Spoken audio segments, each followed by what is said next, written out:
The map fell out of the atlas when Cale dropped it. He had been reaching for a box on the top shelf of his great uncle's attic and caught the spine of an oversized atlas instead, pulling it down on top of himself. The atlas hit the floorboards with a crack that sent dust rolling in slow waves, and from between its back pages slid a folded square of something that was not paper. Cale sat up and looked at it. "You okay?" That was Demi, his cousin, 12 years old, currently wedged between a steamer trunk and a stack of warped crates on the far side of the attic.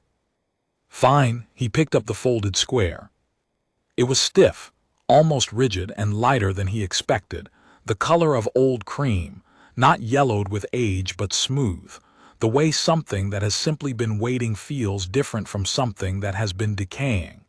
He unfolded it carefully. It was a map, hand-drawn in ink that was too crisp for something that had been inside an atlas for however long, lines running with a precision that did not look like it had been made freehand. He recognized the coastline on the left edge. That was the bay 6 kilometers from here, the one visible from the attic window on clear days. Everything else was inland. Hills, a river marked by a single wavering line, and at the far right edge, a circle with 4 lines radiating from it like a compass star. Under the circle in small careful letters, "Bring the air, the stone knows." "What is that?" Demi had crossed the attic without him noticing. She was reading over his shoulder now, and he could feel her holding herself completely still the way she did when something interested her properly. "I don't know." He looked at the coastline again, then at the window, the bay, the hills behind it. He had walked those hills every summer for as long as he could remember because their great-uncle's house sat at their edge. "I think I know where this goes." The third member of their group was Marcus, 15, Demi's older brother, who was in the room below them when Cale called down through the hatch. He came up, looked at the map in Cale's hands without touching it, turned it so the coastline faced him and said, "We're not going." They went. The hills rose steeply east of the house, cutting off the sea wind and creating a pocket of warmer air between their ridges where nothing had been planted for decades. Cale had explored them since he was 7. He knew the game trails, the old stone walls half buried in bracken, the dry creek bed that ran east for 2 kilometers before vanishing under a shelf of limestone. He had never followed the creek all the way to its source. The map said the creek was the route. It took them 40 minutes to reach the point where the limestone shelf became continuous, a low escarpment running north to south, the stone face covered in lichen so old it had turned the gray rock a deep, quiet orange. The creek emerged from the base of it through a gap just wide enough to walk through if they turned sideways. "That's a cave," Marcus said. "It's a passage," Cale said. "Same thing." "Not the same thing." He checked the map. The circle was past the limestone, on the far side of the escarpment. He folded the map into his jacket pocket and went through the gap sideways, the stone cold against his shoulders as he squeezed through. It was not a cave. The passage was 3 meters long, opening into a shallow natural chamber where the creek ran between flat stones before vanishing underground.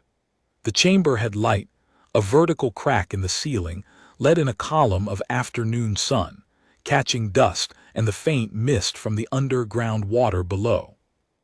The walls were limestone, ordinary enough, but the floor was not. Flat stones had been laid across the natural surface in a deliberate grid, worn smooth by something other than water, each fitted to the next with the careful precision of someone who had been building something meant to last. In the center of the grid, set into a recess cut by hand, sat a stone box, no larger than a shoebox, gray-green, its lid sealed by a groove that ran around all 4 sides. Something had been carved on the lid's surface, but the lichen had gotten there first, and the carving was barely visible beneath it. Demi crouched beside it. She pulled her thumbnail through the lichen on the lid, tracing the carved lines beneath with patient care, and made a small sound, not surprise exactly, but the sound a person makes when something clicks into place. "What?" Cale asked. "It's the same symbol." She pointed at the lid.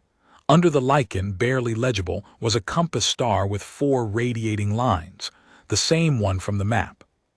Cale looked at the box, then at the passage behind them, which Marcus was standing at, half in and half out, watching them both with the expression he used when he was trying to decide whether something was interesting or a problem. Then at the box again.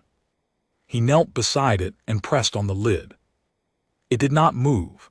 He tried different edges, checking whether it slid rather than lifted. It didn't respond.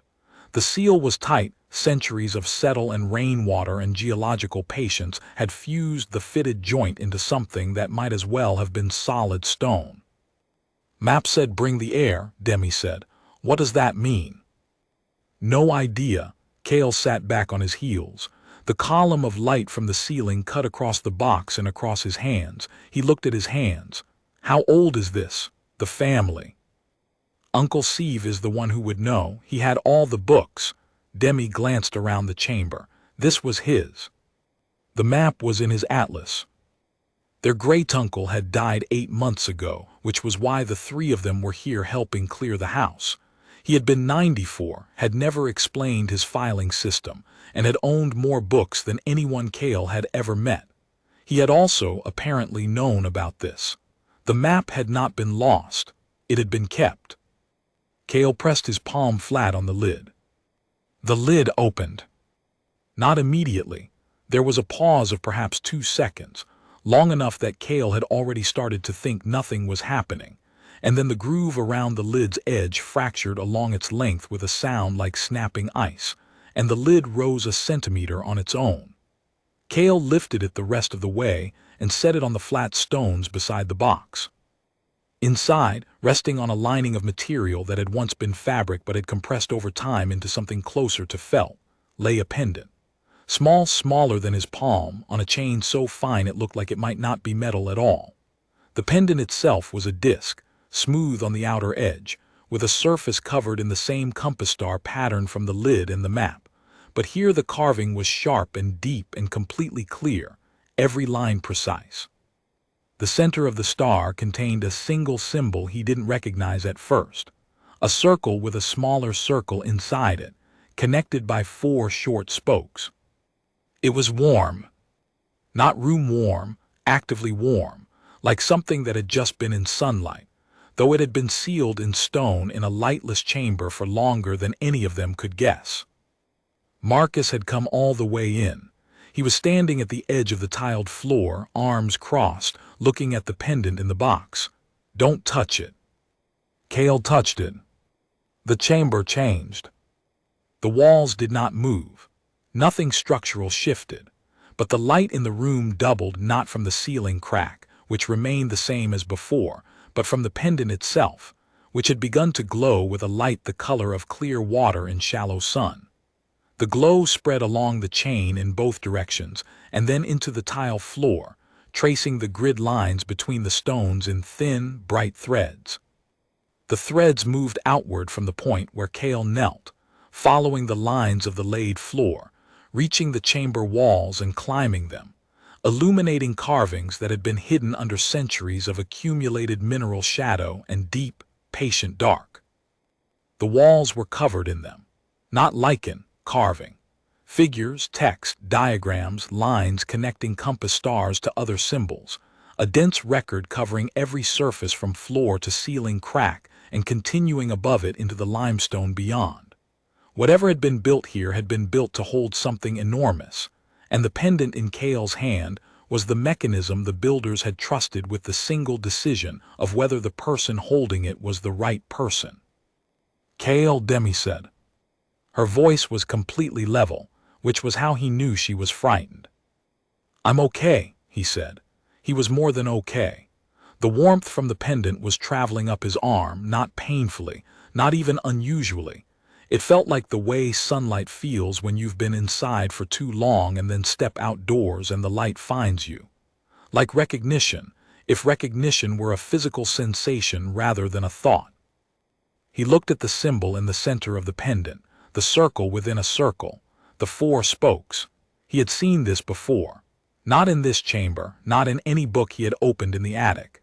He had seen it on the stone lintel above the front door of his great uncle's house, worn nearly smooth, the kind of thing you look at so many times you stop seeing it. He had been looking at it since he was 7 years old. "Marcus," he said. "What?" "The thing above Uncle Steve's door, the carving." A pause, "The old one, the worn one above the lintel." "Yes, do you know what it is?" Another pause, longer. "Dad said it was a family mark, something old. He didn't know where it came from." The pendant's glow steadied. It stopped spreading across the floor and walls and simply held a steady, even light, the kind a room has when the source is settled and has nowhere else it needs to go. The chamber felt different now. Not a hidden vault with its secrets still locked inside, but a room that had been waiting to become a room again, for someone with the right combination of blood and attention to come and open it properly. The text on the walls was not in any language Cale could read, but 2 lines near the box at eye level had been rendered in a script he recognized.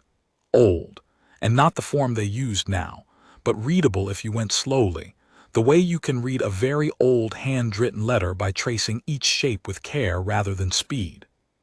He read them. "The Pathfinder's line does not break. The disc returns when the time is correct. If you are reading this, the time is correct." And below that, in the same script but smaller, "You already know what to do. You have been walking these hills since you were small." He had walked every trail, every ridge, every dry creek bed. He had memorized the landscape the way his great-uncle had because his great-uncle had taught him. Sunday walks since Cale was 4 years old, the old man pointing at limestone outcrops and saying, "Notice where the water goes," pointing at the hills and saying, "A person who knows the land is never lost," asking Cale every single time which direction was north, and making him answer from the sun and the shadows, not from a device. He had thought it was just how old people were. He understood now that it was instruction. His great-uncle had been teaching him a specific curriculum, in a specific landscape, for a specific purpose, and had trusted him to be ready when the atlas fell. He stood up straight. The pendant sat warm in his hand, glowing steadily, filling the chamber with clear water light. Behind him, Demi had moved to the far wall and was tracing inscriptions with her phone's light, naming the figures she could identify in a running murmur of careful observation. Marcus had crossed the tiled floor and was kneeling beside a section of wall where the carvings appeared to form a diagram, something that looked, he said slowly, like a map of the hills. A larger map, more complete than the one from the atlas. "There are others," Marcus said. His voice had changed, quieter, the skepticism from the passage entry gone entirely. "Other locations marked here. This isn't the only one." "No," Cale said. He looked at the pendant. The circle within a circle looked back, steady and warm, as unambiguous as the inscription on the wall. "I don't think it is." He did not entirely understand what he had inherited. He understood the shape of it, something old enough that the civilization that built it had constructed the hiding in multiple layers, the atlas, the map, the passage, the box, the inscription, and trusted that the right person would find each layer in sequence, because the right person would be the kind of person who went looking, who followed the creek to its source, who kept walking even when the older cousin said, "We're not going." He closed his fingers around the pendant. The light did not dim. If anything, it steadied further, like a lamp adjusted to the right height for the work ahead. "Okay," he said. "Show me the diagram." He crossed the tiled floor to where Marcus knelt and crouched beside his cousin, studying the carved map in the light the pendant provided. This human boy, 14 years old, in a chamber older than any record he had ever been shown, holding a disc that had been waiting in sealed stone for exactly the combination of curiosity and stubbornness, and accumulated knowledge of the landscape that had walked him here. The hills outside were the same hills his great-uncle had walked. The trails were the same trails. The lines on the carved map, matched the lines in his memory. He knew where north was. He had always known. The pendant was warm in his hand, and the walls were full of text, and there was a great deal of work ahead. But Cale had never been afraid of work, and he had never been afraid of the hills, and whatever the disc had decided when his palm touched the lid of that stone box, it had not decided wrong. He started reading the diagram. He did not stop until he understood it.